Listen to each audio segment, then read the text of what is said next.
Hello, guys. Today we're going to talk about the actor Tom Adkins. This guy's kind of like Lambert. He's a very interesting actor here. Um, let's look at his bio here. Born in 1930. He was born in 1935. Crazy. In Pennsylvania. Handsome, rugged, versatile, and charismatic character actor. I'm reading the bio, of course. Tom Atkins was born, like I said. He initially became an avid horror film fan in his childhood days. Howard Hawks' Mortal Class thing from the Royal made an especially strong impression on him as a kid. Tom attended, I can actually say that based on the roles he picked, I can actually see that in a lot of his stuff. He attended Duke SU, I can't pronounce it, University in Pittsburgh, and was a member, I can't pronounce it, of Gamma Phi fraternity. Adkins made his film debut as a rookie police officer in a Frank Sinatra private eye outing, The Detective, in '68. It was the first of many police officer roles he has played throughout the years. Tom appeared in 2 films for the director John Carpenter. He is very likable as Nick Castle in the spooky ghost film The Fog. I saw that one. That one's really good. I should cover that one. And saw it as Reem in the fantastic futuristic sci-fi action cult film Escape from New York. I didn't realize he was in that. Atkins had a nice small role as a disapproving and overbearing father in wraparound segments of the men's. Yeah, he was in Creepshow. I love Creepshow. A touchingly flawed hero as Dr. Daniel Chalice in unjustly mangled Halloween 3. Now, Halloween 3 is definitely underrated. Oh, I'll be reviewing all the Halloween films in one video. That'd be fun. Tom gave a smack dead on the money terrific performance as a very cynical and suicidal detective in the delightful Night of the Creeps. Night of the Creeps is fantastic. Oh, God. Now I'm reading something else. Oh, my God. There's so many movies I haven't covered. This movie is Tom's personal favorite among all the horror films he has acted in, too. Night of the Creeps. He was once again excellent as similarly burnt out lieutenant in the fine Maniac Cop. I still gotta watch Maniac Cop movies. I've been wanting to watch. They're kind of like my Moby Dick, my Whale, my Blue Whale. I've always wanted to watch those 3 films, like probably since, oh my God, since I was a freshman in college in like 2014. So almost like 8 years. Jeez. And impressive as a guilt-ridden heroin smuggler, Michael Hunts.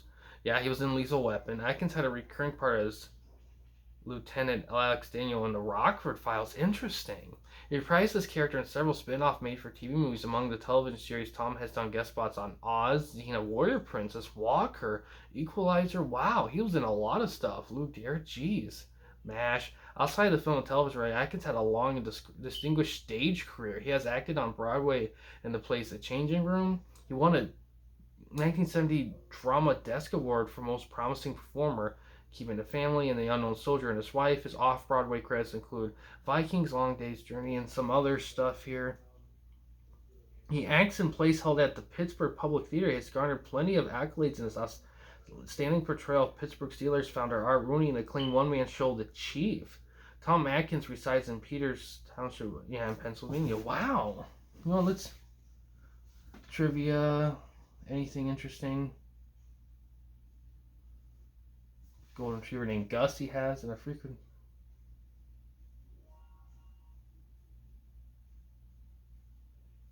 No, he doesn't have not anything interesting with the trivia. Now let's look at his movies here.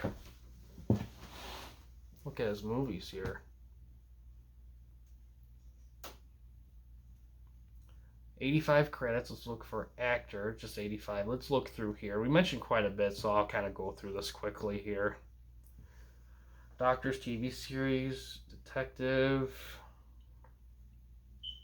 Harry-O, he was in a few of those in 74.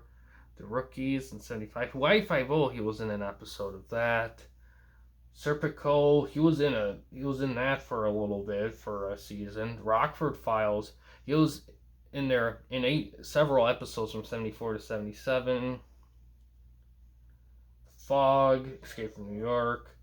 Lou Grant, I remember that show. He was in a few episodes of those, playing different roles each time. That's something to note. He's in MASH for an episode. Quincy M.E., Creepshow, of course, Halloween 3. St. Elsewhere TV series. He was in something. Let's see. Alfred Hitchcock Presents, the Oh shit. Cox Presents. He was in that. Interesting. An episode there. He was a police lieutenant, of course. Night of the Creeps. The Equalizer TV series in the late 80s. Maniac Cop. He was in that one. Architectus Ranger, he was in an episode. Rocker Files TV movie. Xena Warrior Princess. He was in an episode there. For Files.